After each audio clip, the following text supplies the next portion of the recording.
Alright. I am just finishing up, setting up here on my end.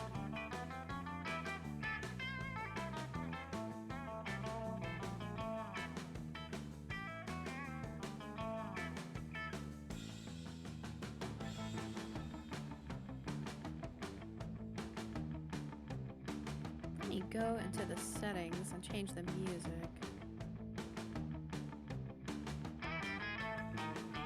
Yeah, I'm finishing setting up a few things since reactive image updated.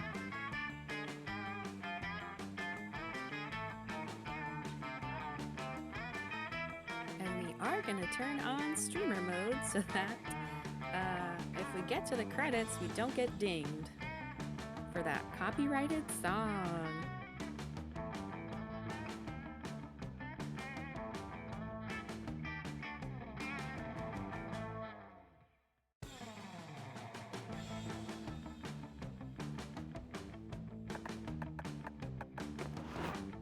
Yeah, I just thought about that.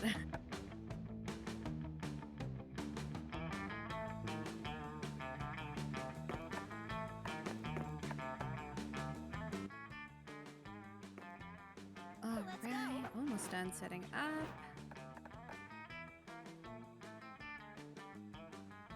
Let me look. It is not.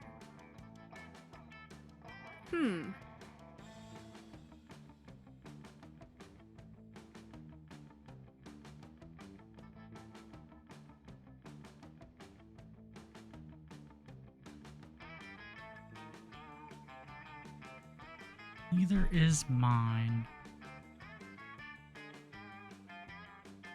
Things like this always have to happen right when you update things like OBS and and reactive.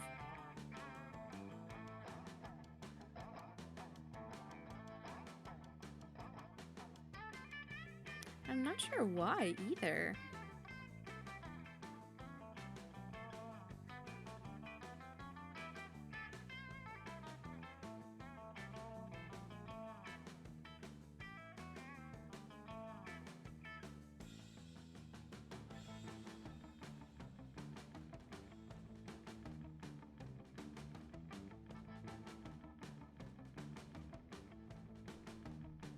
Alright, let's see how loud I am on stream real quick. Alright, let's see how loud I am on stream real quick.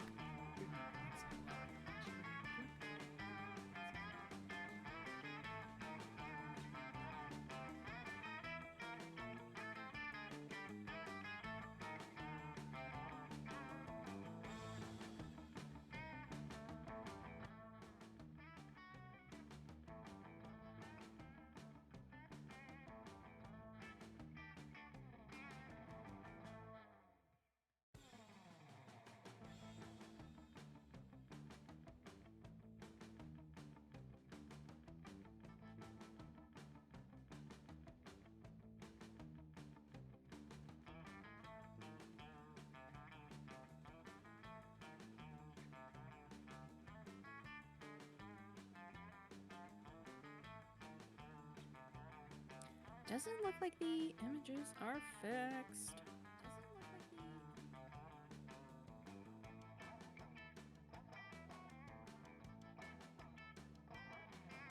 I wonder if it's something that we did on our end.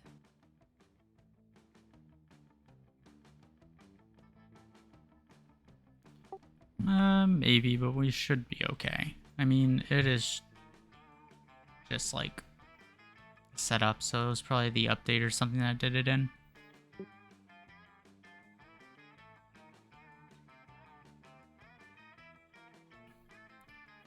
Yeah, we can go ahead without him.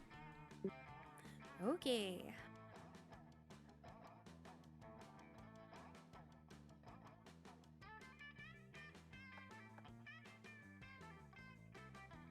Alright, so let's set up.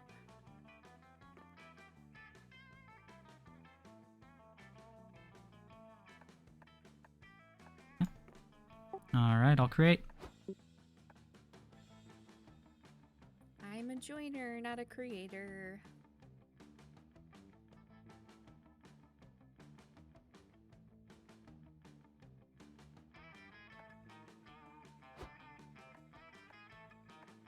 Here we are.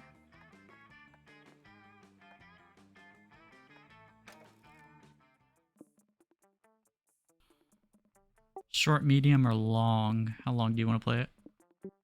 Let's go for a short one so then we can try multiple games. Welcome to the stream, Chibata. It's nice to have you.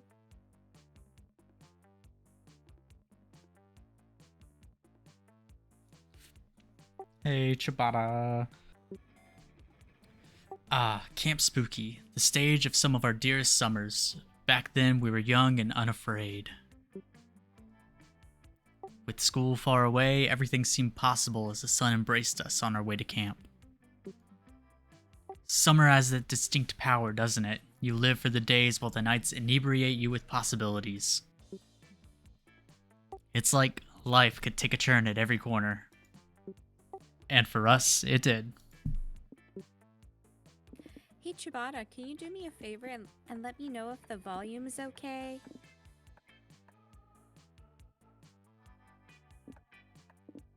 Chibata sent us some bread in the chat. Thank God. Oh, I'm having a hard time choosing who to play as.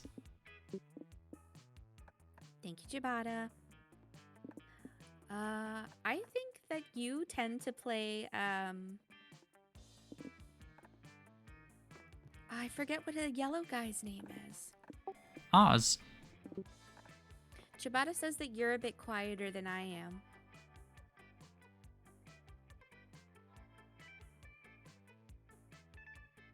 So I haven't played Monster Camp more than maybe a couple times. Was a very avid Monster Prom player, and Wendy actually bought me Monster Camp. So some of these characters I have not had a chance to play as yet.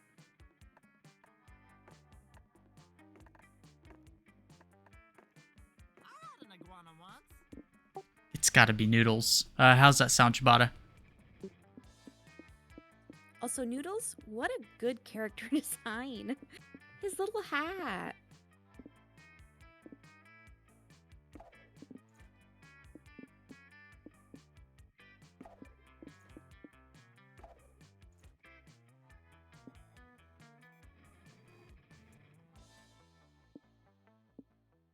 Oh God, who am I gonna be?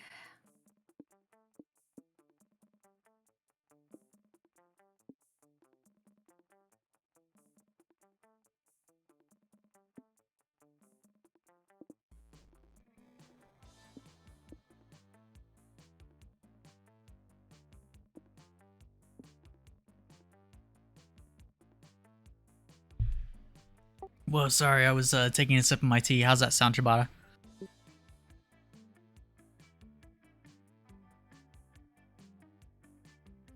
I think Wendy is probably 75% tea at this point.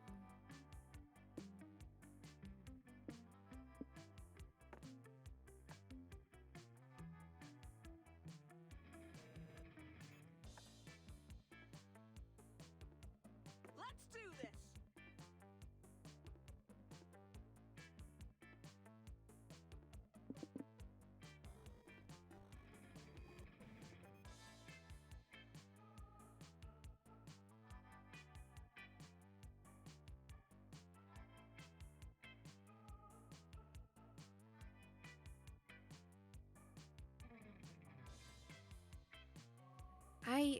Oh man.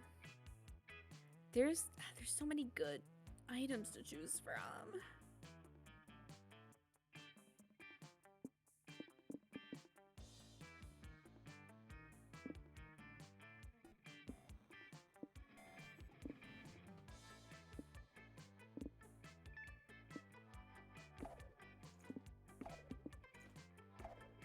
Okay, I think those are sound item options.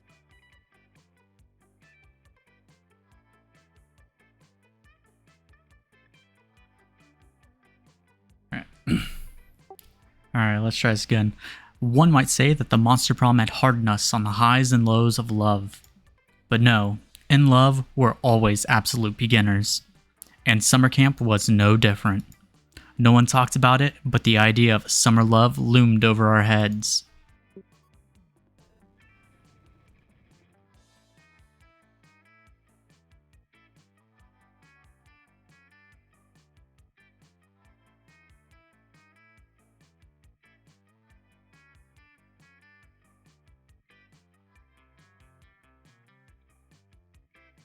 I can hear Windy furiously typing to the chat, Shibata.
Alright, let's see. I just walked her through how to boost Discord, so how's it sound now, Chibata?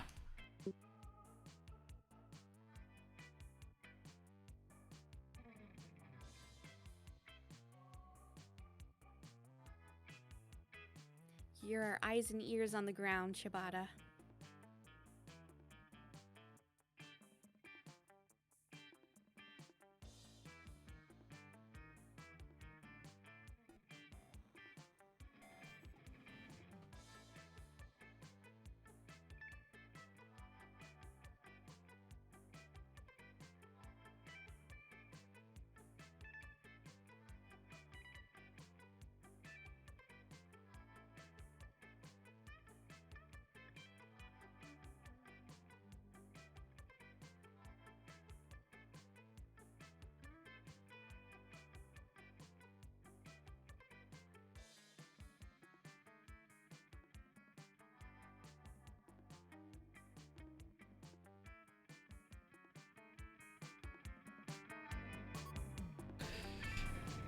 Alright, I had her boost her what she's picking up through Windows. So how does this sound now?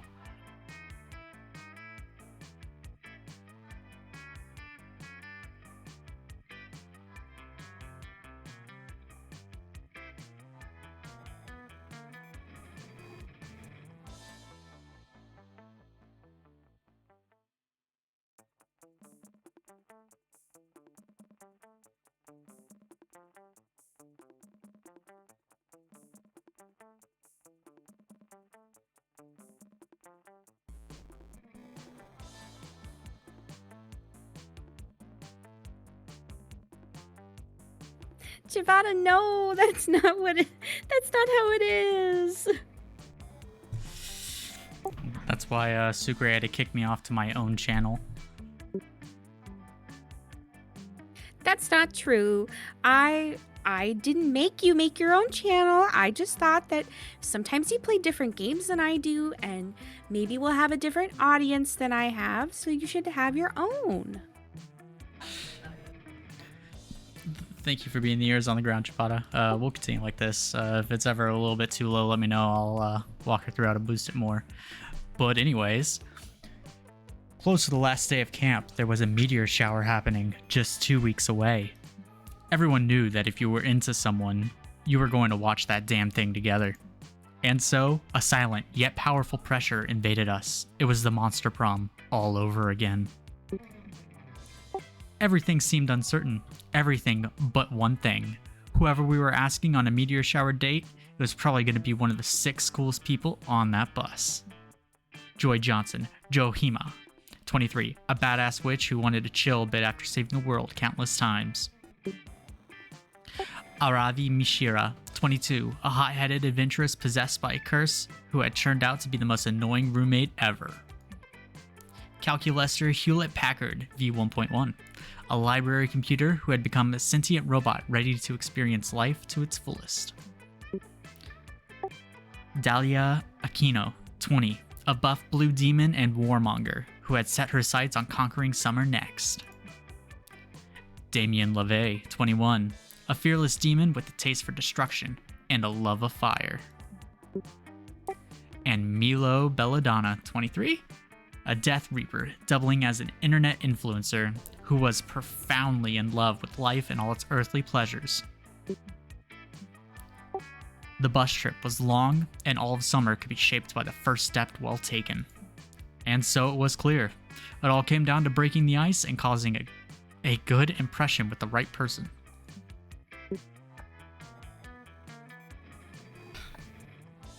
Alright, my turn. Which of the animals do I like the most? God, I love Noodles' face.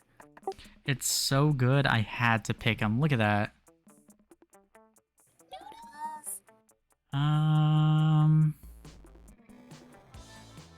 Out of all of these, I like chickens the most. That's the correct answer.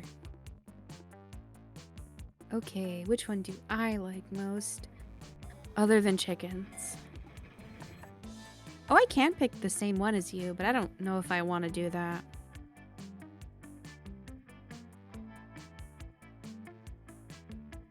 Realistically, secondary to that, I'd probably pick a Tamagotchi. They're pretty easy to take care of, thankfully. Oh, I got a Ferrari. Alright. Oh man, I love chickens. They're 5 to 6 pounds of pure featherly rage. One time I was ransacking this town for golden loot, and I made the mistake of griefing a chicken too many times. And a whole freaking swarm of them attacked me. I barely made it out alive. I'd rather fight a raging Umber Hulk than a chicken any day. Damn, I wish I had been there. I would have gotten the whole thing on video. We could have gone on Funniest Home Videos and made $1 million bucks. Got some weird priorities, Hex. At least Noodles understands me. Would you be a throuple if you ended up with her? Yeah, I think that's how that would work. I mean, if Hex wanted to. I mean, Hex doesn't have to participate, I don't think. But Hex could. Oh my god, okay. You like Tamagotchis too, Red? They are my favorite animal as well. Okay, look at that button-up, the whole button-up look that he's got going on. This is very good. I do so long to understand organic life, but truthfully, it is easiest and sometimes most fun for me to stay in the digital world where I am most comfortable. Okay, he definitely would be a very good VTuber. And unlike living organisms, Tamagotchis thrive on that which I understand best, ones and zeros. On that note, perhaps you would like to, oh my god, is this profanity? With me on our way to camp, Brett? I wonder what that binary was, though. I mean, I hope it was something, like, very dirty for no reason. Because just, like, the programmers banked on you not looking it up. That's fair. Yeah, probably. We only had 2 weeks left to woo our crushes and conquer their hearts. But as I already said, we were young and unafraid, and we were ready to start. Kingdom Hearts. What a good character Noodles is. God, that's probably the best. So I almost forget how to play this, and I don't remember what any of these places do, so we're just gonna start guessing. I know that the manor is like a spooky house you can go to. The Thunderdome is similar to the gym, I think. I'm just gonna go walk through the woods for a bit. A peak character. Today you decide to hike all the way across the woods. You want to see what's on the other side. It's a long, treacherous hike that ends up only taking an hour. I guess these woods aren't that big after all. How do you and your friends get lost in them so often? Anyway, it turns out there's a library on the other side of the woods. You go in and read some books or something and gain 2 smarts. You're hoping to run into your gal, Aravi. Yes, Aravi. But so far, she hasn't been any of the places you'd expect. The mines, the dungeons, the forest. You heard Camp Spooky was doing an arts and crafts pop-up session, so you go over to pass the time and are shocked to find Aravi already there. Yes, this slump-molded earthenware masterpiece would be one of my finest works yet. Oh, hello there, Noodles. Welcome to my purgatory of boredom and suffering. You mean your craftery and potdom and creating? No, I meant what I said the first time. In that case, can we make no complaining our next rule of compromise? Because you're harshing my pottery buzz. You see what I have to put up with? Hex gets super into any random activity they see on TV and immediately want to try it out. They watched a documentary on Mesopotamia, and all they took away from it was pot, and immediately threw themselves into this obnoxious new hobby. They've been leaving little curse-shaped clay prints all over my nice adventuring gear. Which you've been wearing because I graciously agreed to accompany you on quests, just like you graciously indulge in my hobbies too. See? That's how this give and take works. Well, I want to give you a punch in the face and take all this clay away from you so we can do something less boring. You think watching paint dry is boring? Try watching clay dry. At least a painting is a picture of something. Why can't you just let yourself enjoy my newfound love of pottery? Pots are beautiful. The only time I ever care about pots is when I can smash them and get rupees. Gamer. I recognize it. That's a gamer right there. That may be the only circumstance in which Aravi cares about pots, but one circumstance is better than no circumstance, and you know just how to use it.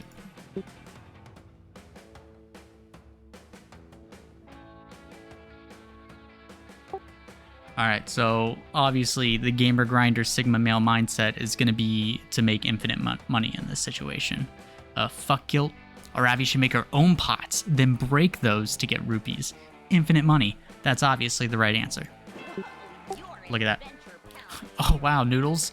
You're some kind of adventuring genius. Why did I never think of that? Maybe because that's definitely not how that works. Shh, ye've little faith. You'll be eating your words on a Cheeto M&M bagel sandwich. I do love those. Come out of this situation with unlimited money. You and Ravi sit, begin making a pot together, ghost style, at the pottery wheel. It's super romantic. I'm going to dive into an entire chamber full of rupees and swim through them. Or at least it would be if Ravi were slightly less fixated on the prospect of infinite money. But you guys are still getting to touch each other and stuff, so whatever. You and Aravi finished crafting your first pot. It's not terrible. It's not perfect, but some of these flaws could be hid with the proper glaze. No glaze, just smash. Ravi smashes her pot before even taking it off the wheel, and yet... Holy shit, how are the rupees in there? Did you put them in there while I wasn't watching? Nope, it's like you've never been on an adventure before. Heck, smash pots, get rupees. I'm amazed and don't know what to say. We are totally winning our So you'll watch me make the shit out of and subsequently break the shit out of a whole bunch of rupee spawning pots. Ravi goes into pottery making frenzy. Her eyes gleam as she throws pot after pot, both throwing a pot on the wheel and then throwing a pot at the wall. Rupees raining. You know, given the cost of materials, she actually isn't making a huge profit with this strategy. But even as fast as she's going, her pottery technique is actually improving. Like the lip on that last pot was much more even than the one before, and the thickness is getting more consistent. In the timeless eternal words of the ancient Mesopotamians, hella lit fam, yeet. Can we get some dabs in the chat for that Hello Poggers script? Script writers here, based.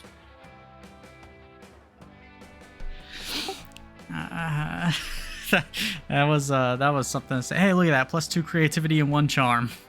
showtime.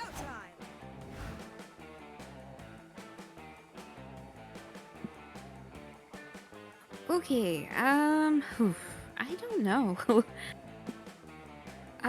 My phasmophobia kick lately makes me want to pick the spooky manor, so I think we'll go there.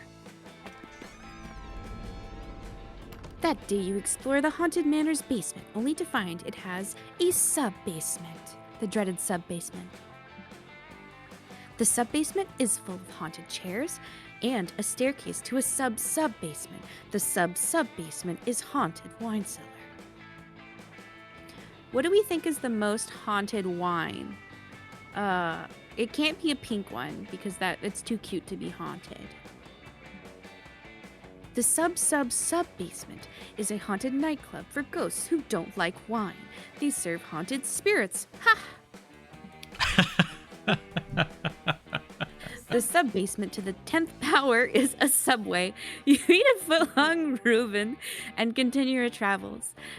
Unpopular opinion, I don't like Reuben sandwiches. You eventually check a walkthrough and find out the haunted manor can spawn an infinite amount of sub-basements. You only make it as far as the 89th level, which is a Dom sub leather room. You gain +2 boldness from the horrors you witness there.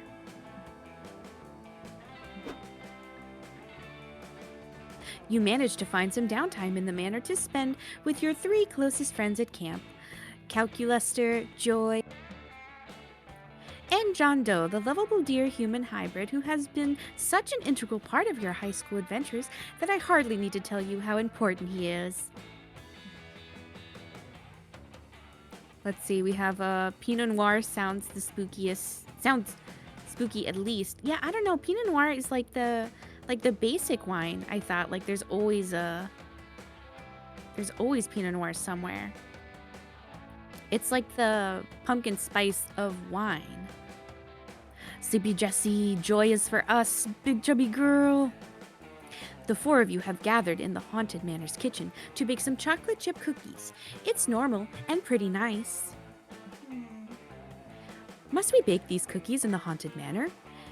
It is dangerous here, and also the last batch of cookies we baked came alive and would not stop screaming until you ate them. I too was traumatized by eating those sentient cookies, but this is the only place in camp with an oven, and by the goddess, I'm going to do a normal activity tonight if it kills me. Well, I hope it doesn't kill me, smiles John Doe, who you have known since childhood. I'd hate to get murdered before I can get back to my tent and French my girlfriend. John Doe is the only one in this game so far who's getting any ass. Why can't I play as John? We all wish we could be John. Don't worry, Johnny. Nobody's getting killed tonight, or my name isn't. Hold on. Was that window open a second ago? I do not know, friend Joy. I was just taking a call from the creepy man who lives at the local gas station. He said to warn everyone never to go into the haunted manor if you value your sinful lives.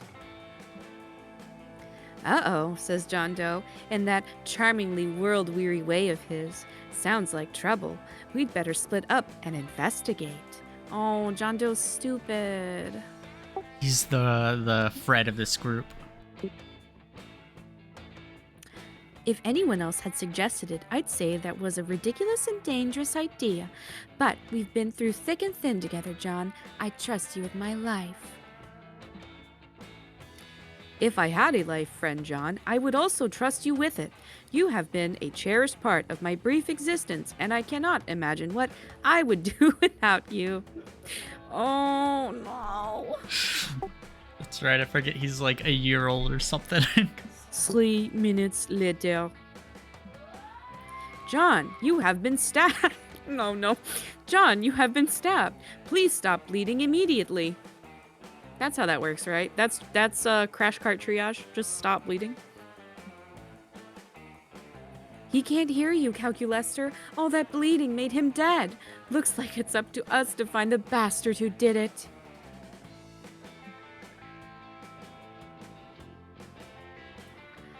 No, Joy, that's not what Johnny would have wanted. He was always saying, if I ever get murdered, please call the police, instead of trying to solve things yourselves. That was sad. He did always say that. It was one of the things I liked best about him. Damn it, I guess we'd better call the cops. More than 3 minutes later. I don't know, says one of the cops you called. Murder is a really incendiary word. Are we sure this guy didn't just have a blood accident? Ooh, the cop humor is too on point here. This cannot be for real. There's a knife in his body. Are you blind? Whoa, whoa, whoa, says the other officer. Who's the cop here? You or us? Because if it's you, I'm gonna be really confused about why you called us. The intelligence level is also accurate. Oh man, you heard that all cops were bastards, but these guys are too dumb to even suck. How can you show them conclusively that a murder happened here? I already know I'm gonna fuck this up, so I'm very sorry in advance. Let's see. What are our options? Point to the message John wrote in his own blood before dying. I was definitely murdered by that dude right behind you. Or purchase John's autobiography published 5 minutes ago and check the final chapter.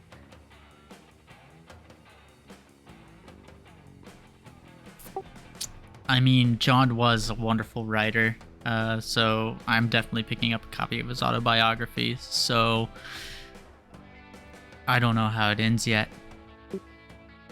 I have very shitty stats, so I'm like not sure which one I would bank on. I think, like, just, I don't know. Oh god, I'm just gonna pick one, chat. I'm so sorry. I'm so bad at this.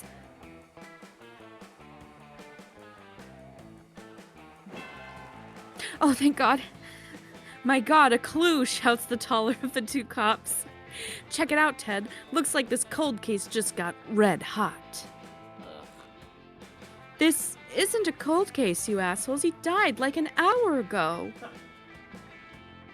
Sure, says the shorter cop, examining the bloody writing. But why did he use his last moments to write this cryptic message? To tell you that he was stabbed to death by the dude standing right over there. Yo! Okay, also, I want to take a moment. I really appreciate this design. It looks like his mouth is doing a big O face. I don't know, it looks funny. Of course, the victim was trying to send us a message about the murderer. But what could it mean? I was definitely murdered. It just doesn't make sense. Wait a second, Ted, says the tall cop. You're being too literal. I think we need to read between the lines. But what's between the lines, says his partner. Wait, you mean his eyes go wide. The wallpaper, they say in unison. I can't believe I didn't see it before, cries the tall cop. I have no idea where this is going. Yeah, they lost me there. See what? I'm having trouble following the trail of your dizzying police intellects. It's simple, says the short cop. Wallpaper. All paper. What does paper do? He grins. It gives you paper cuts. His partner finishes for him. Cuts, like what our victim suffered. Then there's the all. The short cop continues. As in, death comes for us all. It looks like our victim was cut to death. Astonishing. But the trail doesn't end there, beams the tall cop. The word wallpaper begins with a W. W stands for west. If we stand next to the body and look west, we see me. Hey guys, I would have run away sooner, but I just like to be included, you know? Same. Yeah, we have some major air sign energies over here. There's our culprit. Cuff him, Ted. We're putting this dirtbag away thanks to our top-notch investigative skills. Hell yeah. I didn't think my opinion of the police could get any lower, but life is full of wonderful little surprises. That murderer will probably give those idiot cops the slip in about 45 minutes, but in the meantime, you gain +2 charm and +1 boldness for your role in this investigation. That was a lot. That was so much. Oh God, we have to choose a food. Should we do a countdown for that?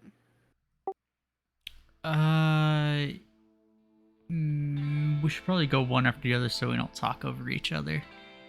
Well, we could just shout it. Well, we have the benefit of being in the same room, so we could do it out loud at each other at the same time, and then just tell chat what we said after. All right, that's fair. So we'll do a countdown out loud, do it both out loud, and then we'll reiterate. Yeah, that'll work. Okay, be right back, chat.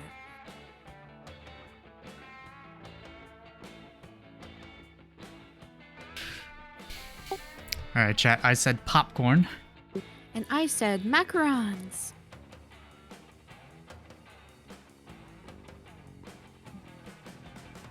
Player order is decided based on which food you would choose to have in monstrous quantities in a survival scenario. Start debating now. I don't have to debate. I think everyone would like a very sweet, wonderful macaron, preferably a gourmand flavor and not a fruity flavor. Maybe something like salted caramel or something. Popcorn would get in your teeth and would be annoying. The end. No. I think that you're on the right track here. Because like if you have too much popcorn, that's a lot of salt. You're getting a lot of water. Whereas macarons have sugar, which will help you stay awake. So I'm on your side here. Okay, I thought I would have to defend it because Wendy really likes popcorn.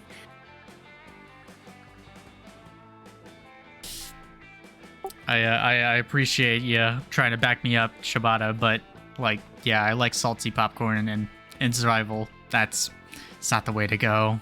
So I have to give this to Sucre. Thank you so much for letting me have this.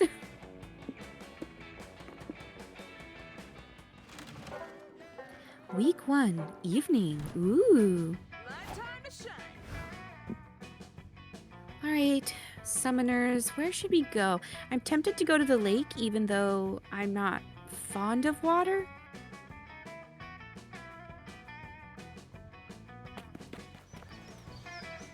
That day you decide to take a swimming class in the lake. You learn all sorts of cool swimming techniques. The backstroke, the side stroke, the Macarena stroke, the mime having a stroke. All those strokes sure are fun, though perhaps a bit medically concerning. You gain +2 fun. Yes! Oh my god, the Oni woman. You meet up with Calculester and Dahlia to help them objectively calculate how best Dahlia's summer is so far. Let's see, your meaningful camp experiences quotient is slightly above the mean compared to last year's results. Your ratio of time in nature to important realizations about life and society is about average. Also, your watts of solar radiation absorbed per square meter of skin is off the charts. Haha, excellent. No, that last one is actually not excellent. It means you are at severely elevated risk of skin cancer. You should wear more sunscreen. The only sunscreen I need is these muscles. That is both technically and grammatically incorrect, but I have learned by now not to argue with you about these things. That's the spirit. Now what can I do to make my summer even more best? Well, by my calculations, your main area of improvement is the lake. That is why I brought you here. You see, your aquatic engagement score is below average this month, and thus... But I can't go swimming. I just ate an energizing and nutritious meal. And swimming within 20 minutes of eating is not acceptable. Guys, did somebody say swimming? Oh god, his face. Look at his dumb little face. Save him. Scott, what are you doing out there in the lake? I don't remember. Swimming, I think. The problem is I forgot how to do it. Oh, sweet, sweet baby. Was this before or after you swam out into the middle of the lake? After! That's why I'm in such a pickle, bro! Can you not simply repeat the steps that got you to the center of the lake, but in reverse? I don't know. Let me try. Scott faces away from the shore and flails his arms backwards, attempting to rewind himself into the shore. It's not very effective. This is good. This is good. He's got it. This is actually about how effective I am at swimming, so I can't really say that Scott's dumb for this. And yes, Pucker, this game is very cute. This one is the sequel game to Monster Prom, which is the base game. I really recommend it, especially for the really good character designs of all the different monsters. I think you'd really like them. Slappy, I can't romance Scott. It's too late. All our eggs are in Calculester's basket right now. Somebody's gonna have to help him. But Dahlia just ate. Calculester isn't waterproof, and you skipped swimming class to take CPR twice because you thirsty. Looks like your only hope is to shout out some swimming advice before Scott finally dies of being an idiot. Oh, fuck. Okay, swimming is just like speaking Mandarin Chinese, except instead of speaking, it's swimming. And instead of Mandarin Chinese, it's water. Just remember what you did last week when you suddenly forgot how to swim. Oh, God. I feel like the first one is boldness.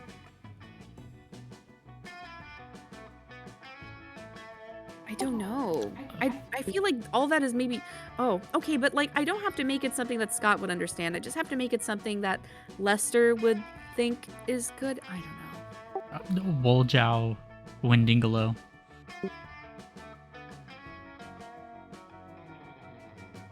Oh God, that's right. You studied Mandarin in high school. Yeah. Do more for the chat. Chat wants to hear more Mandarin. I guess I could say, Bukashi,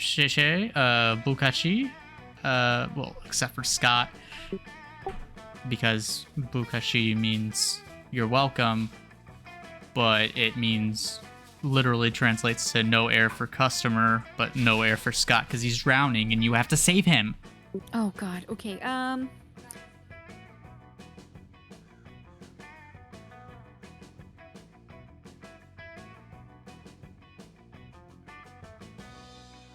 do we have another Mandarin speaker in the chat?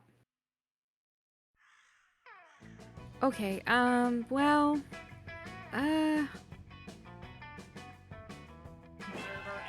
oh, creative. Okay, sure. Alert, analogy, indecipherable, parsing error detected. Now hold on, Calculester. There's a certain kind of logic to Red's advice. I say we hear her out. What possible logic could there be to Red's advice? Well, you can learn Chinese, and you can learn how to swim, right? That's exactly what I was saying. That's not what I was getting, but okay. This is technically correct. I will not proceed to reserve further judgment. I highly doubt, however, that this will help Scott with his problem. This totally helps me with my problem, you guys. If swimming is just like speaking Mandarin Chinese, all I have to do is learn Mandarin Chinese, and I'll be able to swim back to shore. How do you intend to... Scott reaches under the water and comes back up with a waterproof beginner-level Chinese textbook. Let's do it! Here it is. I was carrying this to make me heavier so I could swim more strong, but now I've discovered another unexpected use for it. You all watch in amazement as Scott teaches himself Chinese while treading water in the middle of the lake. Yeah! All right, let's give it a try. Oh no, I can't say that. Gemen Xiang Ji? Is that close? Zhangji. Thank you. Hey, I know Chinese.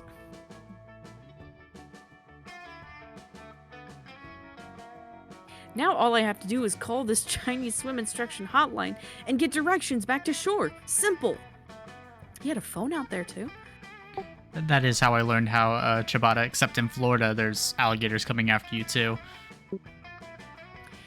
And that's exactly what Scott does. This was definitely the simplest solution to the problem. Hooray! You see, Calculester, this was obviously Red's plan all along. Of course, I often forget that standard logic does not apply when spending time with you, my friends. Please forgive my innocence. He is like 5, isn't he? You're so pleased with yourself that you don't even care when Scott shakes off the water of himself and onto the 3 of you. You gain +2 smarts and +1 fun. You almost lost another lifelong friend in one of your scenarios. I think the key to romancing someone in this game is inadvertently almost being responsible for the death of someone else. Noodle would go hang out with the scouts. That day, all the scouts made a brain chain as a team-building exercise. You learn all sorts of new ways to braid hair. Braid chain, not brain chain. Whoops. But the person braiding your hair accidentally ties an infinity knot into your head. There's no way to untie it. You can see into infinity. But right before Coach gives you the worst haircut of your life, you see how all your friends will die. It's useful in helping you eliminate David Davidson, the doomed deer person, from your romantic prospects. I knew there was something off with David. You also watch every Marvel movie that will ever be released. You gain 2 creativity from witnessing so many plot twists. After that, you head to the lake with Hex and Aravi. Aravi's testing out her new Zora armor, and you're helping Hex chug as much lake water as possible. This is so awesome, you guys. I can breathe underwater and do a whirlpool attack. Gods, I'm so glad I spent 200 million rupees on these greaves. It's a good thing we found out how to make infinite rupees. It's all tying together. Gamer logic, baby. Glug, glug, glug, glug, glug. Sorry, my mouth was full of lake water. I was trying to say, fuck yeah, this is fun as shit. Lake time with noodles, fucking classic vibes. Suddenly, you hear a weird voice calling out to you from across the lake. Hail, adventurers, heed my message. You look over and see a messenger emerging from the trees. He's holding a leather scroll, and he looks super stressed out. Huh, that messenger looks familiar. I swear I recognize him. Maybe someone I cursed in the past? Adventurer Aravi, Adventurer Hex, Adventurer Noodles. I have searched for many moons to deliver. Yeah. You got an important message for us, life or death, blah, blah, blah. We know the deal. Give me the scroll, noob. The messenger gives Aravi the scroll, but right afterwards, he collapses onto the ground. He appears to be dead. Should add a stamina potion, am I right? Anyways, looks like the scroll says, venture to the northern wood. Bring this scroll. The ring of sustenance awaits you. You guys, this scroll has a main quest synergy. It's kind of weird, but I bet this is an invitation to a dope-ass dungeon. Ooh, I can smell the loot already. Holy shit, hold everything. I just realized why I recognize this messenger. He's an actor. I saw him on TV in a commercial for that new bagel place that's opening up around here. If it's an actor, that can only mean the Ring of Sustenance is a new bagel store. Aravi, the scroll is a dope-ass guerrilla marketing advertisement. Yes! No, it's definitely a dungeon invite. Not everything is about bagels, Hex. And the Ring of Sustenance is a super dumb name for a bagel store. I would go to that bagel store. Not everything is about motherfucking dungeons, little Miss Dungeon-liker. You know what, Hex? I do like dungeons, and I'm not ashamed for it, you green fart cloud. Huff my shorts, you loser-ass, tsundere-ass, RPG-ass, nasty-smelling-ass, full inventory-ass, Koopa Trooper-looking-ass bitch. That is such a good line. Oh, hell yeah. You've been waiting for Hex and Aravi to have an argument so you can support one of them in a heroic gesture of romantic friendship. Pick a side.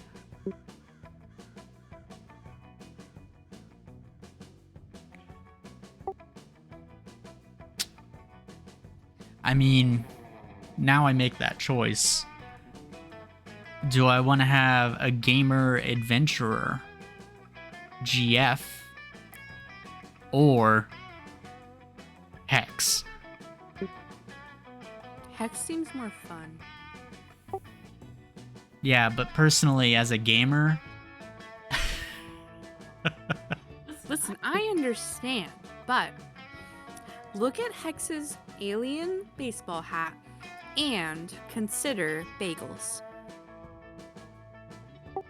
But Zora armor. This is your fantasy, Wendy. All right. I'm gonna throw him into the sea. See how Todd Zombie Head likes that. Noodles, I think that messenger is an actor, so I don't think he's actually dead. Probably wouldn't be super chill to throw. Fuck yeah, Noodles, let's hurl this corpse into the sea. Aravi is very psyched about your corpse hurling action. You three drag the corpse to a nearby cliff, overlooking the majestic, stormy ocean. Damn, these are some big waves. Kinda makes you think about how small and insignificant we all are, am I right? Psych, the ocean can eat my ass. Hex is pretty good. Shut up, Hex. Okay, Noodles, time to hurl. I'm thinking we do a classic dead or alive test. We toss it in, and if it floats, it was a corpse. And if it doesn't float, then we all get experience points for killing the messenger. It's a win-win. God, I can't believe I have to put down my pizza roll blasted goldfish. Pizza roll blasted goldfish. Be the fucking voice of reason here. I hate being the voice of reason. It's not a vibe. But holy shit, this makes zero sense, Aravi. We got totally distracted. Even if you prove this guy's actually dead, that doesn't help us figure out the scrolls. Oh my gods, just let me throw this corpse in the ocean. I know it doesn't help us that much, but I really want to toss him. I haven't thrown a body off a cliff in like 2 whole months. You know what? Alright, let's do it. Yeet this man back to Mother Ocean. Yes! Okay, Noodles, here we go. 3, 2, 1, hurl! You throw the messenger into the ocean. His body hits the water and makes a huge splash. You all have a big laugh about it and high-five each other. Play of the game.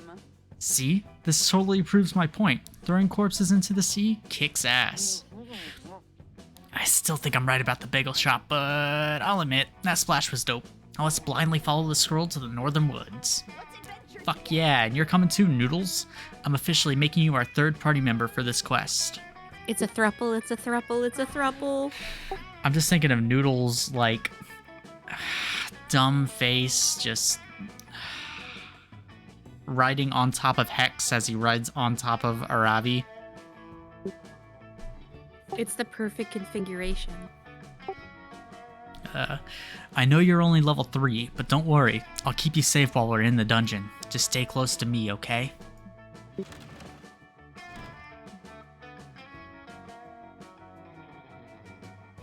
Ooh, okay. Alright, same as before. We're gonna do it live with each other and then come back to chat to tell you what we said. So, be right back.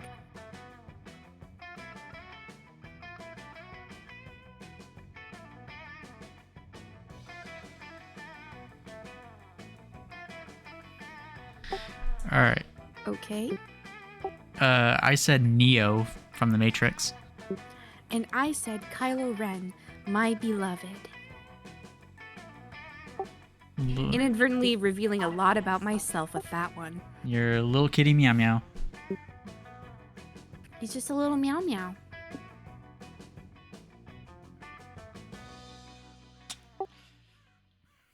Oh, it's definitely mine. I'm so sorry. He's stupid. I love Kylo Ren. Neo could just upload a manual or something, so I think that you're right. My little kitty meow meow is not useful, but he is hot. Alright then. Yeah, it looks like chat. Kylo Ren also from the Matrix. That's true. Technically, we're all from the Matrix if it's real. Let's start a fire. But like a campfire. Alright, let's see. Week 1. Isn't this so cute? I love the art style for this game so much. Oh god, I wish I could romance Mothman. One day. You smell something burning and know very well that where there's smoke, there's fire. In this case, it's a campfire, and what's burning is everything. Friend Damien, I am concerned that you are engaging in destructive behavior. Nah. Damien throws a shoe into the campfire, which crackles and flares up. He makes some notes in a notebook he's carrying. What's up? Oh, sup, Red? Want to get in on some sweet research? His unhinged ass face. Oh my god. He's a little meow meow. Friend Red, my own research has led me to the hypothesis that Damien is merely using science as a pretense for arson. What? No, this is super legitimate research. See, I'm even taking notes. He's got a point. Damien takes a pillow and throws it into the fire. But friend Damien, your writing is shoe, it burns. Pillow, it burns. Aravi's diary, it burns. Yeah? What's your point? These two are definitely not going to see eye to eye on the matters of fire. Research. Not without you chiming in, that is. Alright, chat. What do we think here? Calculaster, remember, every item Damien burns is an item that can't fall into the hands of some truly villainous person for truly villainous reasons. Damien is preventing crime. Be preventing more crime than those cops from earlier. Wow, Damien burning stuff, so original. Damien, why don't you do some research on what defines you beyond arson? Get some layers, my dude. Okay, that is so willfully malicious and catty.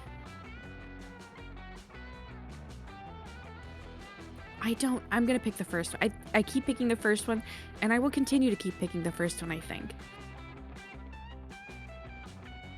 Oh, wait, okay, everybody. So, Shibata doesn't know what a little meow meow is, so I'm just gonna tell you very quickly what a little meow meow is. So, okay, whenever there is a villain in a piece of media that, for some reason, very sweet and nice people gravitate to and want to protect, that's your little meow meow.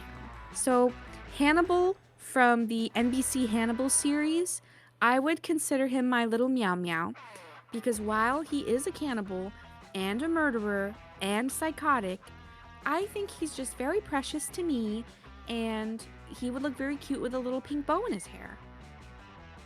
Same with Kylo Ren. He punches stuff, he screams, but he's just a little sad little emo boy, and that makes him a little meow meow that I would protect. We're going with the first one, chat. I don't know what to tell you. Okay, well, that made Damien happy for some reason. I am unsure, after all. Is arson itself not villainy? Nah. Not if it's to stop even more villainy. Check it out.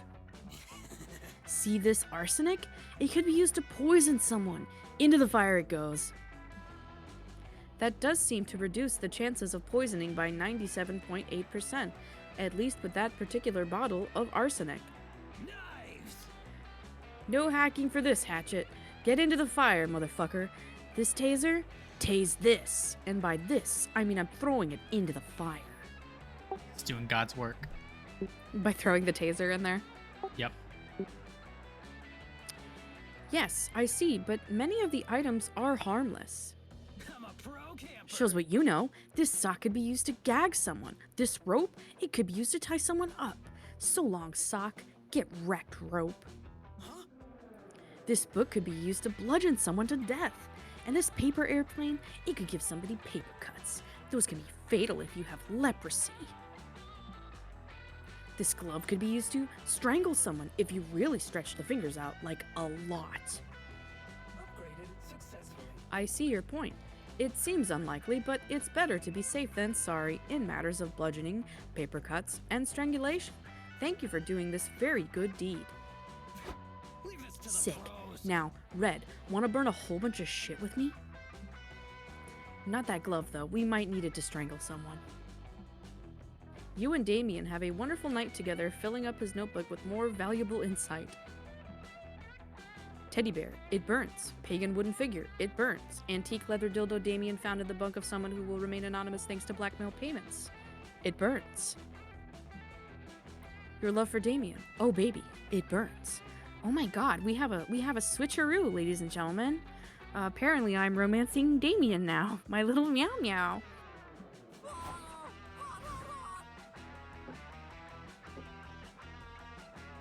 Noodles would just sort of sit alone, but that wouldn't be advisable since this is a game.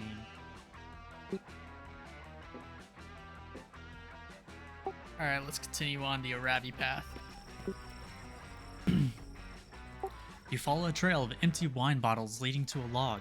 Joy and Aravi are sitting there, acting like two people who have drank multiple bottles of wine. Take that, noob. No, okay, wait. I'm gonna go with truth. Yes! Okay. We're getting to the deep part of the night. I'm gonna need more wine for this. Have you seen my wine? Booty call. Found it. Okay, here's one. What's like your biggest sexual fantasy? Oh shit. Joy out here with the fun questions. I knew there was a reason I liked drinking with you, girl. Okay. I'm gonna like whisper in your ear, but you can't tell anyone, not even Hex. She's too drunk to remember. I can hear her thoughts. Wow, you do not even want to know how much orc blood is involved in Ravi's fantasies. Impressive. Whoa. Oh my goddess, Aravi, you're such a freak. Joy playfully shoves Aravi. Aravi shoves her back, and with the minutes, they're giggling tipsy piles on the dirt behind the log. Wow, okay, wow. Was everything always so spinny? Holy shit, when did we get on the ground? Who knows? Oh, fuck, it's my turn, isn't it? Oh, man, I should pick Dare. I'm like psyched to do a Dare right now. Probably because I'm the freaking boss babe. What? But I told you such a big secret. You totally owe me a good truth. Shit. Okay, wait, Noodles. That's you, right? What should I pick, truth or dare? Wait, isn't Joy the one who gets to put truth or dare since it's her turn? That makes no sense. Like, Noodles is always the one choosing between two options and shit around here, right? Yeah, this is for sure definitely how truth or dare is always played. So, which one should I pick, Noodles?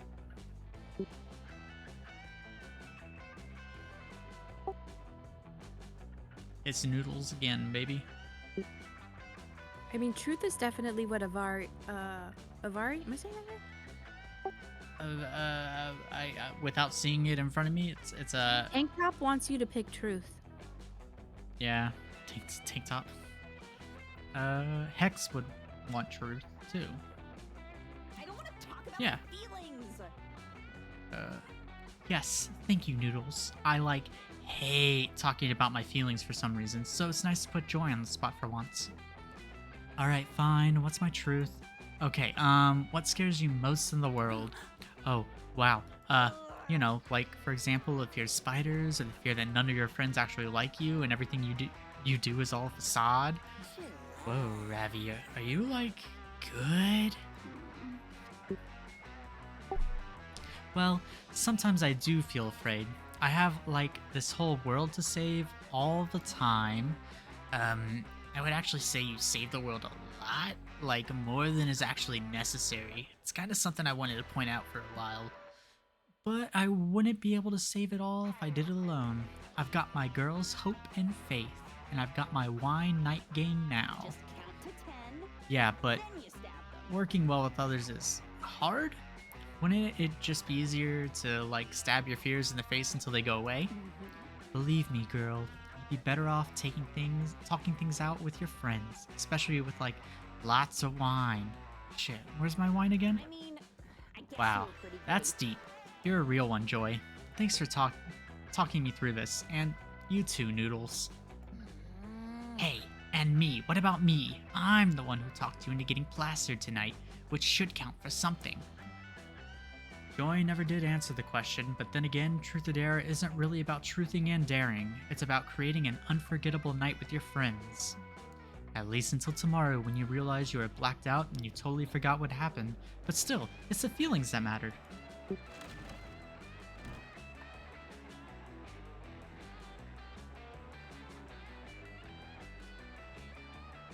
Oh, I can only take a gamble. I can't do use my skills if it's online. Time to gamble, I guess. Oh man, it's Juan. That weekend, you feel like getting wasted, so you go visit none other than Juan. Hola.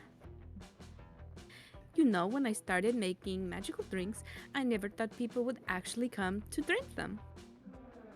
But hey, who am I to judge? Anyway, take a look at this one. What do you say? Will you take the drink of the day? Does that say old chums champagne? I think that's what it says. It's a big chumbus. I love the colors. They're very me, so I think I will drink it.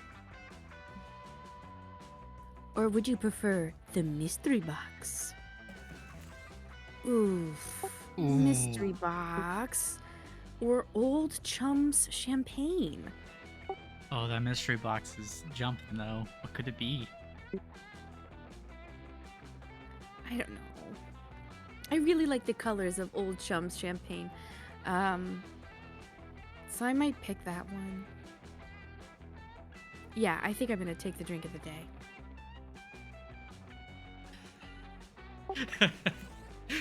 Romance the box. God, I wish I could romance the box. Yeah, no, totally. I was testing your common sense. And you passed. Your prize is the drink you chose.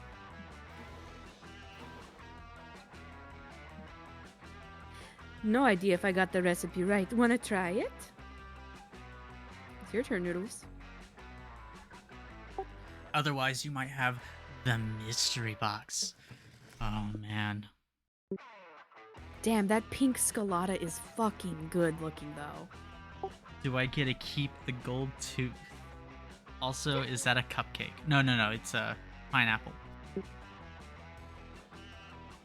Damn, it looks great. I would personally take the pina Scalata. But the mystery box. You have to go with what's in your soul, Noodles. I'm looking at the picture of Noodles up there. And he doesn't have hands to hold the drink, so I think he's gonna take the box. Das Boots! 2 boots. Look at him. He could use those to walk around in. The mystery box, so bold of you. Hope you're happy with it, no refunds.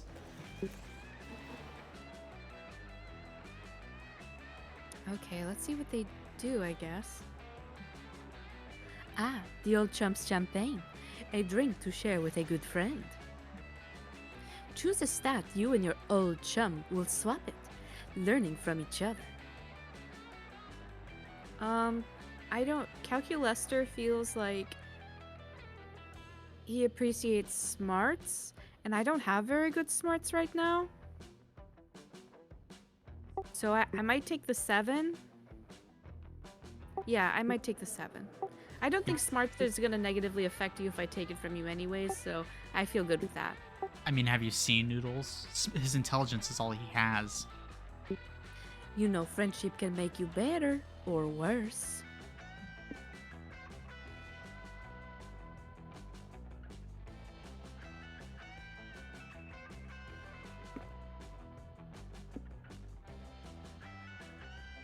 Let's get wasted. I have 7 now. It's not a lot better, but it is better. You think you can handle a pair of beer boots? Thanks to these babies, a random location will be chosen, and you can drunk walk all over it until you become a true expert. Ooh. After that, anyone can end up learning twice as many stats from visiting it. This is the part where I leave before you puke all over me. Ciao.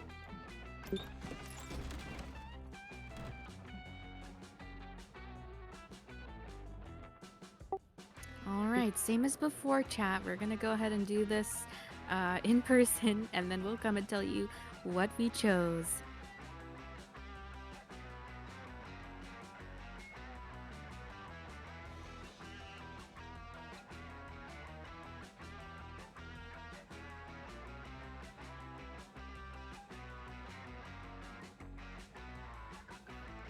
I chose The Sound of Music. I chose Terminator.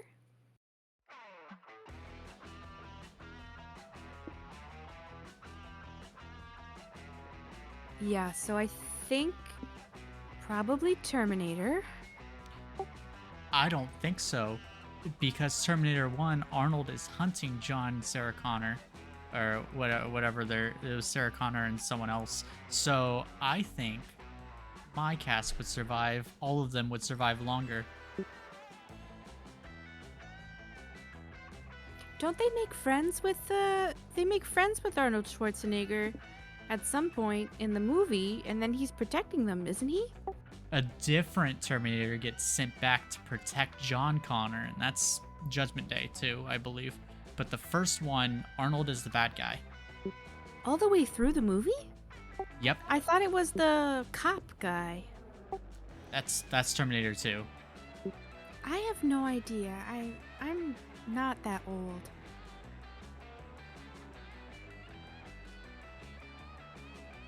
Okay, well I'll trust you and Slappy on this one, and I guess The Sound of Music is gonna punk the cast of Terminator to survive on a deserted island. It's coming up noodles today, boys. Smell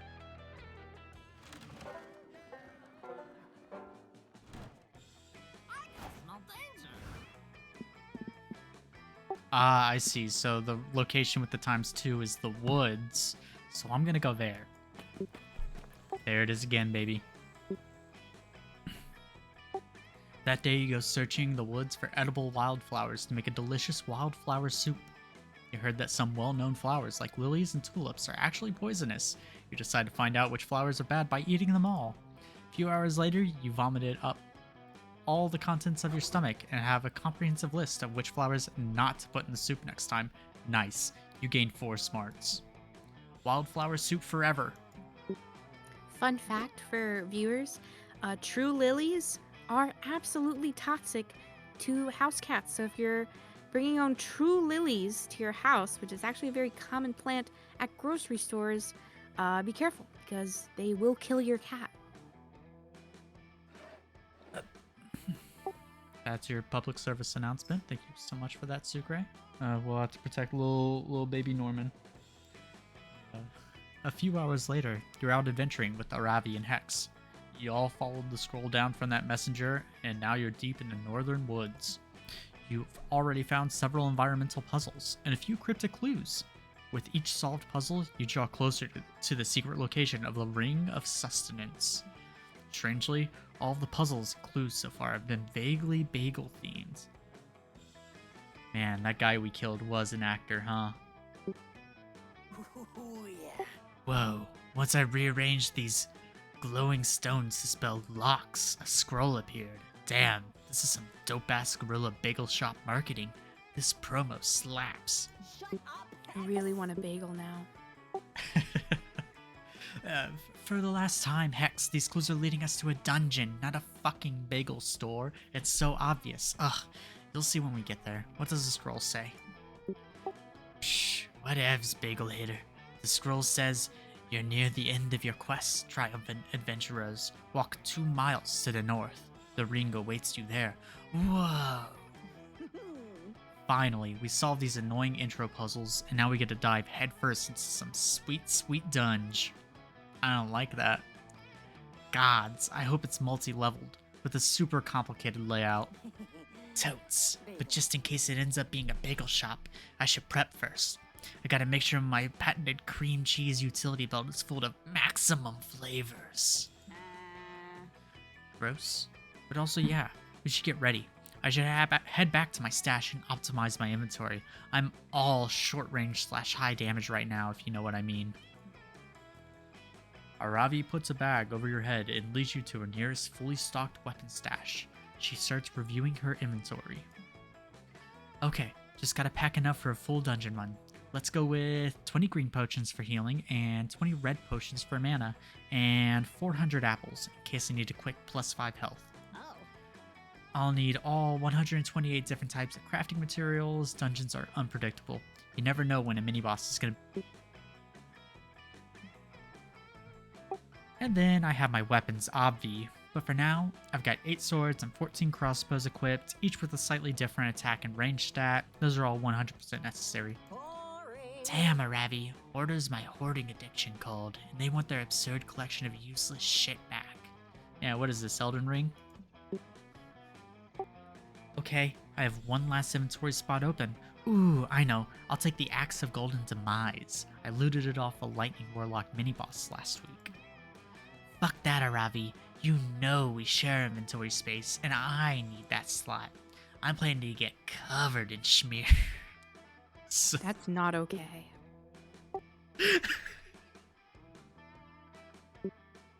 That is such a foul line that you've just read out loud that will forever be on that VOD and I have to listen to later. He's actually losing it over here right now. Chat, clip that, please.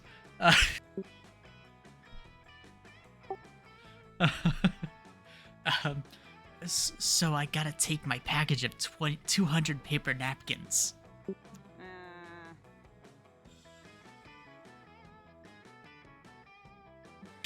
Shit, I accidentally clicked because I was laughing still. So whatever that said. Sorry about that, chat. Dude, you take up like 99% of the inventory space. You can't give me one slot?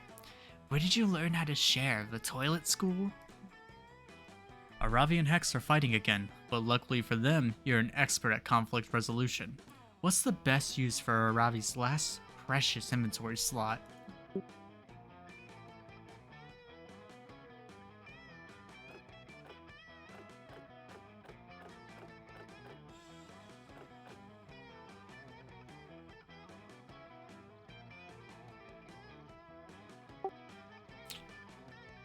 It's hard. Yeah, I can't help you choose. I'm busy petting our cat.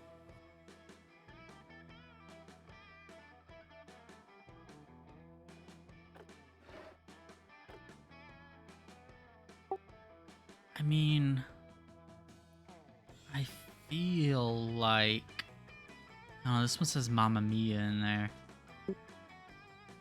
And I know Aravi is a gamer. So I think that she's gonna appreciate the Mama Luigi reference. Let it rip. Get good. Yep, I knew.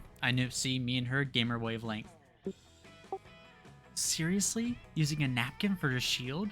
That's total bullshit. I mean, I guess you could technically equip a napkin, but it wouldn't... Come on. Aravi, aren't you always telling me not to judge a weapon by its flavor text? Come on, let's test it out. Ugh, fine. Just to prove that this is completely useless, a completely useless inventory item, I'll equip the napkin as a shield. There, done. Now go ahead and attack me, and I'll prove it doesn't. Rah! Death Tackle. Hex used Death Tackle. Super effective. Aravi takes negative 4.99998 points of damage. Whoa, Aravi, are you okay? I went into a little bit of battle fog there. Kinda blacked out. Hex, it worked. Did you guys see that? I took 0.00002 less damage points than usual. These napkins each have 0.00002 base defense modifier, and we have 200 of them. Oh my god, I can get a multiplier stat boost if they're equipped simultaneously. Power A single napkin is pretty weak, but if I did my math right, a stack of 50 napkins could actually give a decent defensive boost in battle. Yeah, see? 200 napkins worth of defense, taking up only one inventory space. It's a goddamn bargain. Whoa, this is sick, I'm in.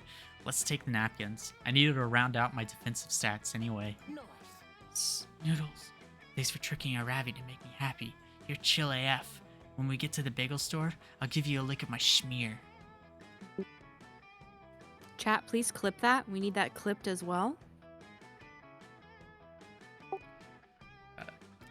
Once again, your conflict resolution skills have saved the day. Now prepare yourself. The ring of sustenance awaits.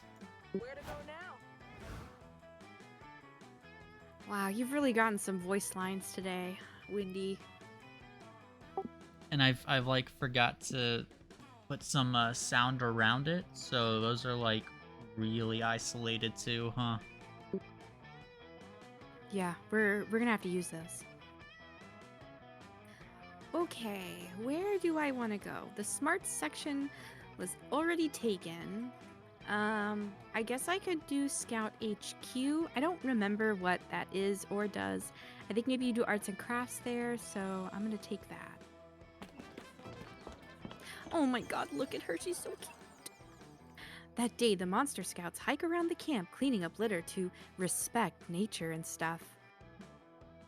Nobody but Coach gives a damn about picking up trash, but it does quickly become a contest to find the coolest garbage. I'm right here. Some find used condoms, others find weirdly shaped fruit. You somehow find a Rembrandt. It's an original.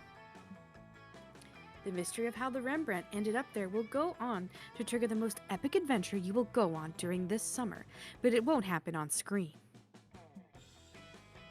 But you still gain +2 creativity just by looking at it. So magnificent. Rembrandt actually is a pretty good in my book. I think some people consider Rembrandt a little derivative, but I don't. Back at your tent, you spot Calculester fiddling with his ant farm. He's so tender with those small leggy boys. He's such a good man. Look at him. Oh, his hat is very swag. The way that he has it just on a corner, like that's some energy right there. Oh, hello, friend Red. I was just deriving useful insights about organic life from my ant terrarium. Initially, I was worried that tiny six-legged creatures might not be a fitting analog for more complex life forms. But friend Milo helpfully informed me that we are all tiny six-legged creatures where it counts. Concern averted. Lately, I have been focused on giving my little ants the happiest lives possible, if I can just optimize their tiny ant lives. It will help me understand how to make my larger friends happy as well. Look at the little heart emoji on his screen. Recently, however, I have run into an obstacle. As everyone knows, the happiness of an organic being is directly related to how efficient it is at working. And my ants are quite efficient. I hardly know any humans who could vomit so much material into the mouth of their exalted queen. I don't know if I like the fact that he said that, but I wonder, are my ants as efficient as they could be?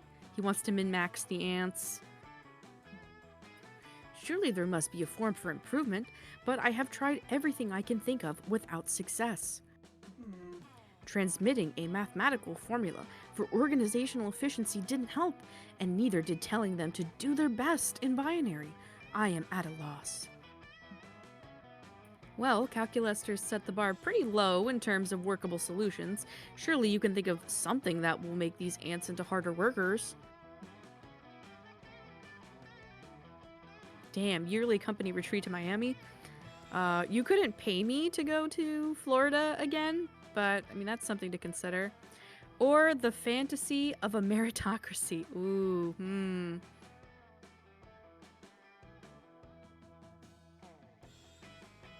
I don't know. I feel like the Miami thing is a boldness.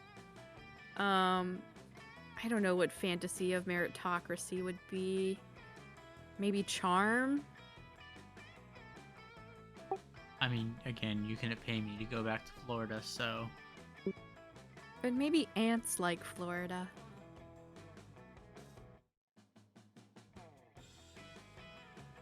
It's so hard to... It's so hard. Do we have suggestions from chat? Maybe that will sway me one way or the other.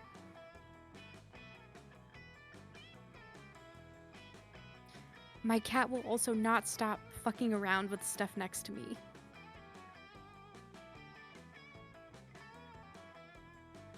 Alright, chat. You know what? We're gonna pick Miami. Fuck! Fuck me! Fuck! God damn it. The trials and tribulations of Antonio the Ant, a tragic comedy in one act. It's never Miami. It's never Miami. Oh, this art is so cute, though. Antonio was a humble ant, neither bright nor dull, but nonetheless committed to doing the best he could. He was tough, diligent, and loyal. In other words, he was the everyman if the everyman was actually an ant. And yet, even the most diligent ant can grow disillusioned. The more he toiled, the less fulfilled he felt. Every day began the same way. Every tunnel eventually ended in the same crystal barrier. What was life without variety, without excitement? Then one day, a miraculous thing happened. A metal hand descended from the sky and deposited dozens of free tickets to Miami, Florida. Antonio and his coworkers excitedly climbed aboard Ant-American Airlines and were soon at their destination. It was like paradise. Days spent lounging by the pool, nights spent cavorting with the other insects beneath the floorboards of the hottest clubs. It was a dream. But all dreams have one thing in common. They die. On day 3 of his... My cat is actually meowing in the background. On day 3 of his spectacular vacation, as Antonio finished snorting another line of coke off another cicada's exposed thorax, it hit him. The clubs, the parties, the cocaine, all of it was just another crystal prison, and the jailer was himself. This is very deep for a Thursday night.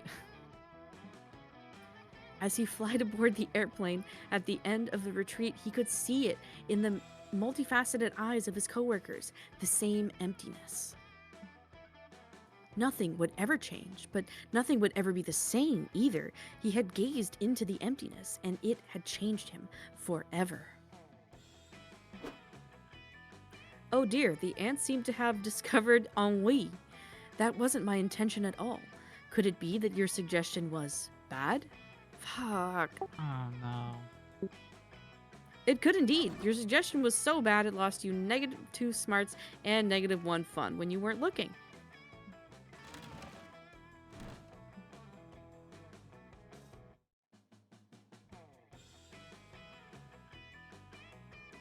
Alright, well, there's no way to salvage this, so we're just gonna press on. And then like before, we're gonna do this out loud with each other and then tell the chat what's going on.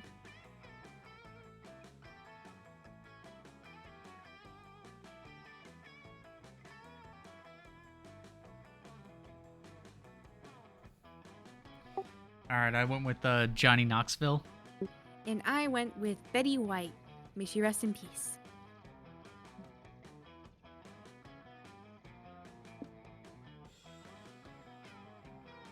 I mean, it's gotta be Johnny Knoxville. There's only one option here. She's dead. Shibata says I win.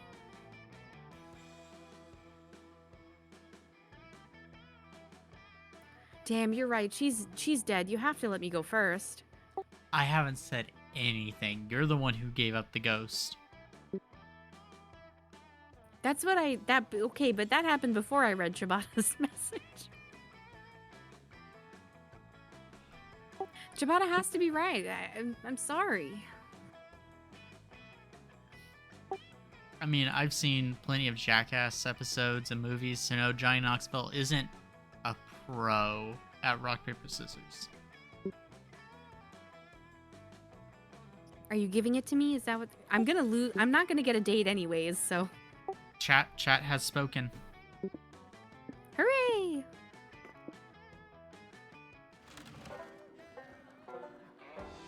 She probably was a... Maybe she invented rock, paper, scissors, actually. We don't know. Okay, guys. Last-ditch effort with the woods. I'm gonna try to woo this goddamn computer man. That day, you go to the woods searching for edible roots to make a wilderness tea. I bet it's like a one of those, what do they call them? Psychoactive teas? To go on a trip? You gotta be careful. You can't make soup out of them. The poisonous already did that. Oh, that's true. You find lots of roots. Beetroot, ginger root, the square root of pie, the root of all evil. You brew it all together, and it's the most delicious tea you've ever had. It's so rooted with knowledge that you gain +4 smarts. But that's all dumb bullshit compared to what you're really at camp for, intimate moments with your synthetic crush, Calculester. You slip away the first possible moment you can spend the afternoon with him, romantically going through a book of photographs and telling him which ones are faces. Oh god, I'm teaching him. He leans in to get a higher resolution view of one of the images, bringing his face within inches of your face. The moment is unmistakable. You lean in and kiss him tenderly on the screen. It tastes like television. You rub your lips and tongue passionately across the slightly warm glass surface, but he's not kissing you back. What are you doing, Red? Are you attempting to clean my screen? Allow me to provide you with a moist disinfectant wipe. Yeah, this is about how kissing anyone at camp ever went for me. No, you explained a bit embarrassed that you were trying to kiss him. Oh, a kiss. I am delighted to add this to my tally of formative adolescent experiences. And yet, though I like you very much, I cannot help but think that this kiss was not as arousing for me as it was for you. Kissing, you see, requires a mouth, which I do not have. I am glad that the hyper-realistic mouth on my screen fooled you, but it is only a simulacrum. Wait, his face isn't real? This is news to me. I experienced similar problems when attempting eating. And don't even get me started on pooping. You'd rather not. It's already kind of ruining the romantic mood. What you really need is some other way to emotionally/physically connect with Calculester. But what's the robotic equivalent of smooching? Come on, you spent your whole horny life training for a situation like this. If AO3 has taught me anything, there is a way. Upload an image of your lips to his hard drive via the most intimate medium, a 3.5-inch floppy. Whisper beautiful numbers to each other. Oh god, I think it's the floppy. I think it's the floppy, chat. I'm gonna die on this hill. I'm picking the floppy. Fuck! Fuck me! Fucking goddamn it! I'm never gonna get a date. I'm gonna be alone forever. You take your sauciest, highest definition picture of your juicy mouth pillows and immediately discard it because it's too large for a floppy disk. In fact, all of your lip pics are too high res for a floppy. Curse your propensity for taking only the best quality selfies. 5 megabyte limit. Damn, that sucks. You refuse to debase your gorgeous lips with image compression, so the only remaining solution is to find another way to fit a kiss onto a floppy. You'd use binary, but the only number you know in binary is 100001169 in base 10, and that seems too forward. Wait, you've got the perfect idea. Now is the time to resurrect the ancient, noble art of... what is that? Do we have any nerds in the chat? Do we know what that is? ASCII. You spend about 4 minutes working on an image of your lips made entirely out of backslashes and @ symbols before losing patience and replacing with "oh."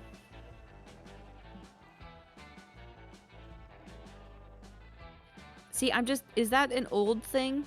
Asks, what is ASCII? ASCII? I don't know. That sounds like something old people use. With all the space you saved via your genius scheme, you're also able to include 2 whole megabytes of kissy automatopoeia. You present your disc to Cal, flushed with thirsty pride. Oh, a 3.5-inch floppy. I had no idea you were such a romantic. I'll inspect it right away. Processing. I'm not sure I understand. Is this vaguely frog-like emoticon meant to represent your face and lips? Rejected. I am rejected again. You nod excitedly. And what about this enormous list of nonsense words, including moi, smork, oh yeah, I'm kissing you so good, slurp slurp, humpa dumpa. Humpa dumpa. Humpa dumpa's very good. Those are kissing words, you tell him. Does he feel kissed yet? In so much as I feel anything at all, I think it is something akin to the romantic alienation indie rock singers are so often crooning about. Thank you, Red, for helping me experience a new and painful emotion. I am afraid, however, that it does not make me horny for you. Damn, chat, we lost another one. Calculester leaves you to do some soul searching. You need to do some soul searching too. Mostly about why you thought Humpa Dumpa was a kissing sound. You lose -2 charm and -1 fun. We're all gonna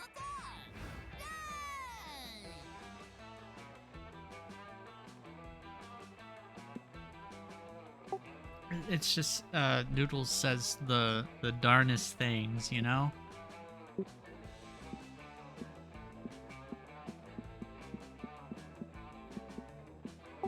I feel like I could stand to be I don't know.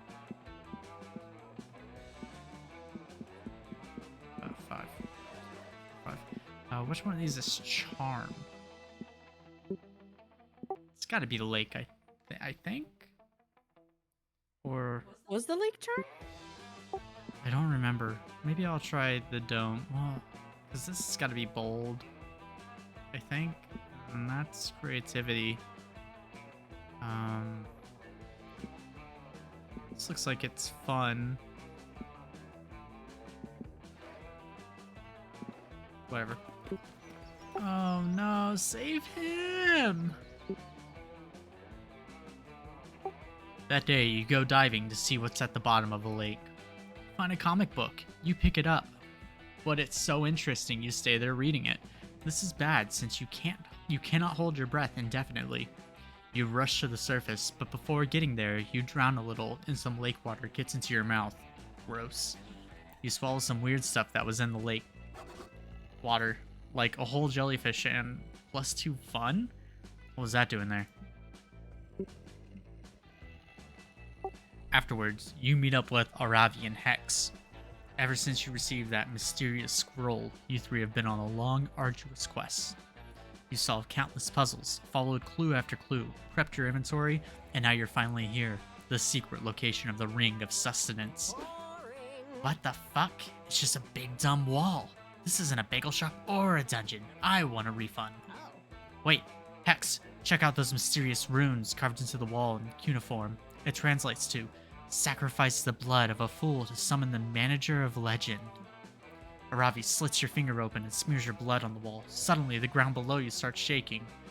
The wall crumbles away and opens up a huge, dark cavern with a bagel shop inside. There's a grand opening sign, a line of adventurers out the door, and a papier-mâché bagel on the roof. Oh my god, thank god it was a bagel shop. What? What is this place? Did I eat too much paint again? Am I hallucinating? You're approached by a goblin. Hail and well met, adventurers. 'Tis I, the manager. You have done well to reach this place. Welcome to the Ring of Sustenance. Wait a minute. This place makes no goddamn sense. Is this a dungeon? Can I shoot with my crossbow for experience points? Sort of. You see, this place used to be a legendary dungeon, built to challenge the strength of humanity and protect the secret power of the gods. But we ran into a cash flow problem. Dungeons are wildly unprofitable. Turns out inviting adventurers to loot your treasures is a bad business model. Who knew? So we rebranded. Welcome to the Ring of Sustenance, the world's first X-Dungeon bagel shop. Enjoy the handmade bagels and the mini-lethal traps. We are totally Huh. winning our lane. That's not such a bad idea, actually. All the fun of bagels with all the mortal dangers of the dungeon. Fuck it, let's get some bagels. You all go buy some bagels. You have to jump over several spiked pits to get to the cashier. You trip and get stabbed, but your pumpernickel bagel smells delicious. After that, you three hit up the Schmear station for cream cheese. There's a grumpy looking goblin guarding it and he immediately starts screaming at you.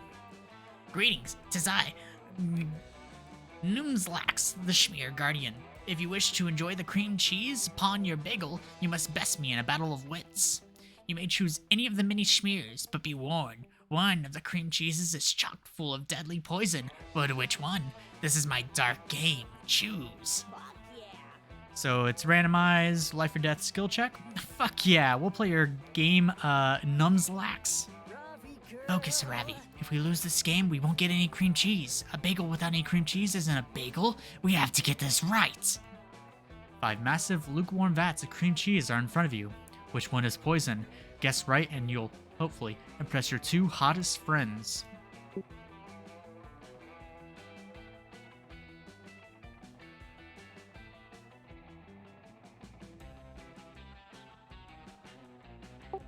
Alright, I need some help here, chat. This is a hard one.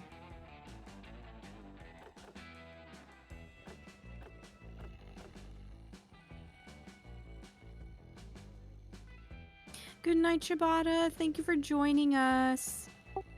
Have a good night, Shibata. Slappy says the poison one.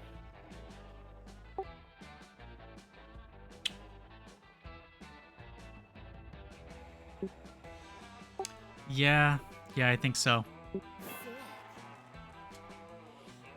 Whoa, for once Noodles isn't lying. That cream cheese is actually labeled poison flavored. Gotcha, Noomslax. Take that. Ha! For a battle of wits, you look pretty stupid right now. You thought you were so smart, but you never predicted that Noodles would have such a baller reading comprehensive skills. Are you certain that cream cheese contains poison? Perhaps it's a ruse, a deception, a witty trap. Nah, we're pretty sure as shit, dog. That's the poison one. Final answer. Drats, you win, adventurers. It's all because that stupid health inspector forced me to label my poisons. I liked it better when this whole place was a dungeon. I killed way more adventurers. Since you won the Battle of Wits, you get cream cheese on your bagels. Yay! That was totally worth risking your life. Are you gonna You know what? finish this? I'm gonna go with the poison flavored cream cheese. I literally can't die, so I think I should be chill. Damn, this schmear is pretty dope. The poison tastes just like white cheddar Cheez-Its. Best bagel ever. Yeah, I gotta admit, you're right, Hex. This place is pretty awesome. It's nice they clearly label their poisons. Most bagel places don't bother to do that. Do you wanna And, be my and support? I really like how the three of us can have so much fun together. We were a really well-balanced adventuring party.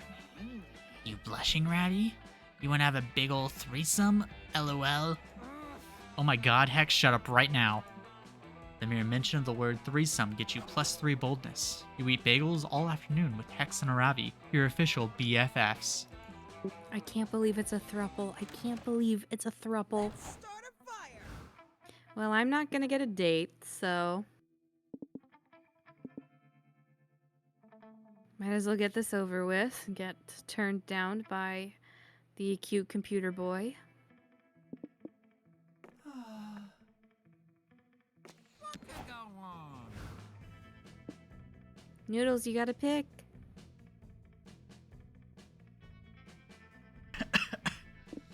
Sorry, all the voices is like ruining my throat. Of course I'm gonna try to continue with Aravi. Here we go.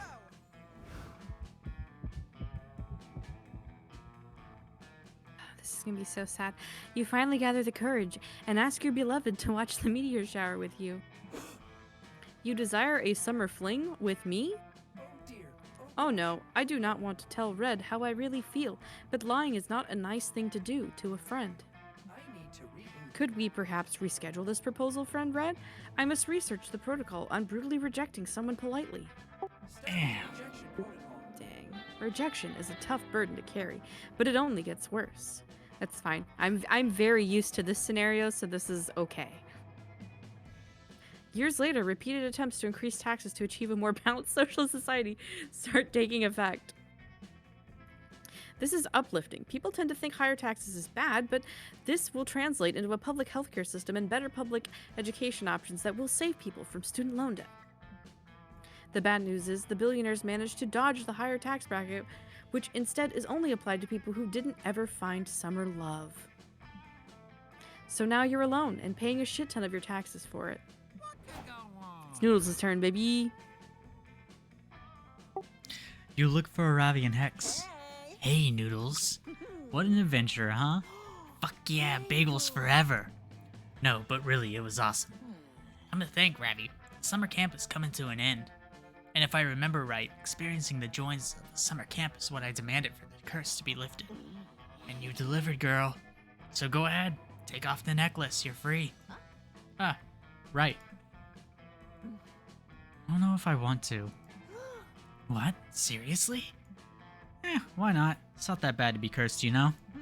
You're obnoxious, but like the good kind of obnoxious, if that makes sense. Totally. The good kind of obnoxious is my middle name. Mhm. And hey, I mean, I like being here. Your soul's comfy. I wouldn't mind extending my stay a bit. Me neither. So it's set. Hex and Arabi are here to stay. We should celebrate. Noodles, want to join us? You've been a big part of this after all. You do. You three celebrate all the way until sunrise. Seems Hex's influence over Aravi has been good at getting her to chill some more. And so you dance, you laugh, you make a toast to life. What do you say, Hex? And then you do some more. That night is one of those summer memories you'll think fondly of many years after today. And it will feel surreal, making you think your youth was some sort of strange territory where anything could happen. Like embracing the night and life itself alongside a monster slayer who would have tried to murder you just a few months ago and her ancient curse. A toast to life and a strange, beautiful twists and turns.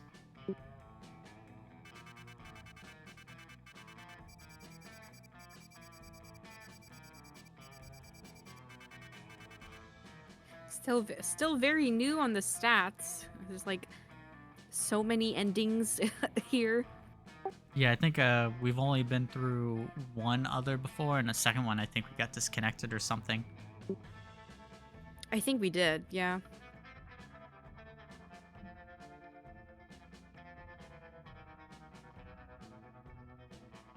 Before we knew it, those weeks were gone.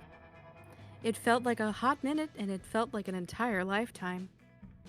That night, as we saw summer coming to an end, we all wondered what would come next for us. It felt like the end of something big.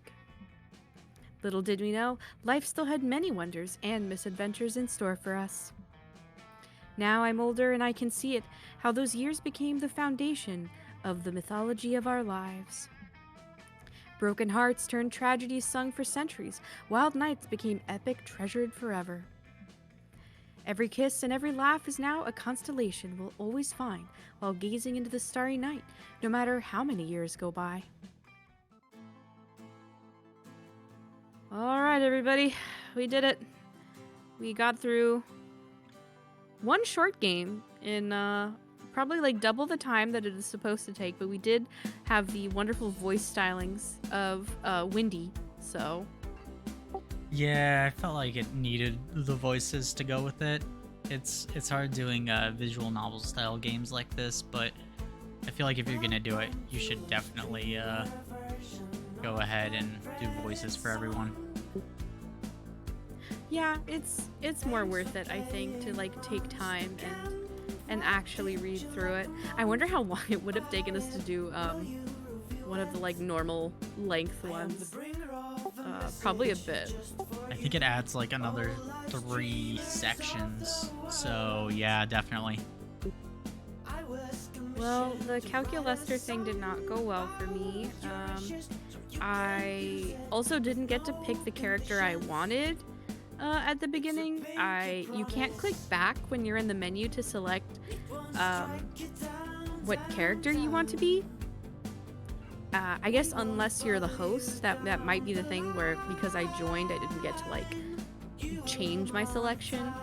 So usually I do go for blue on these runs. So probably for the next one, I will be picking blue, and then we'll see who I end up trying to romance next time.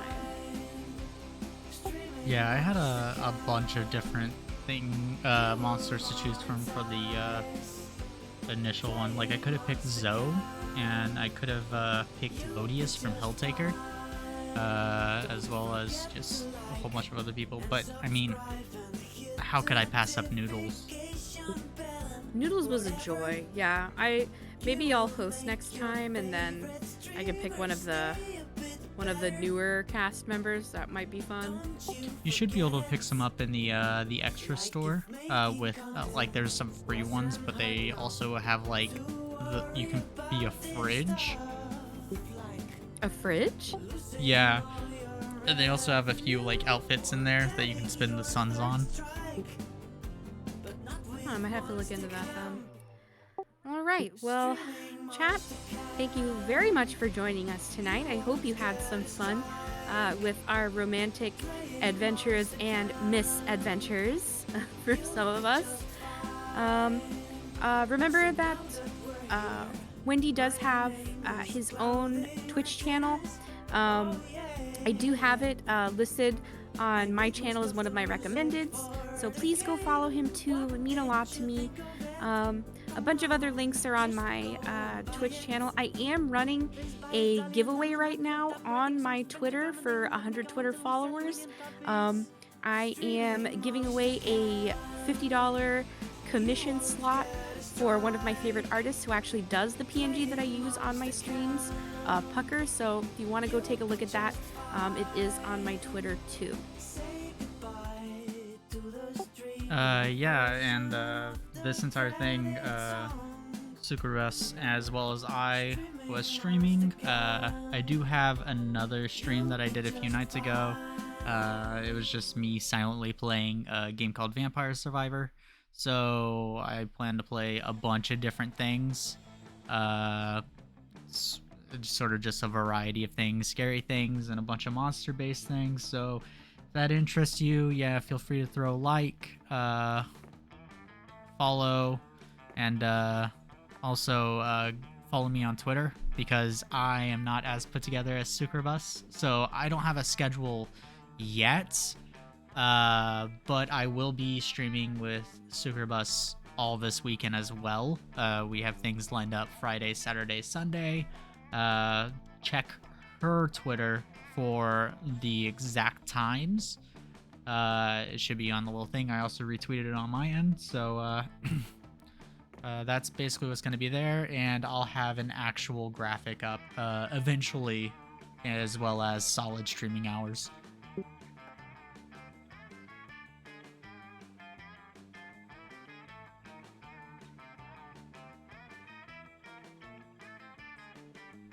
Yep. Thank you everyone for joining. Have a good night.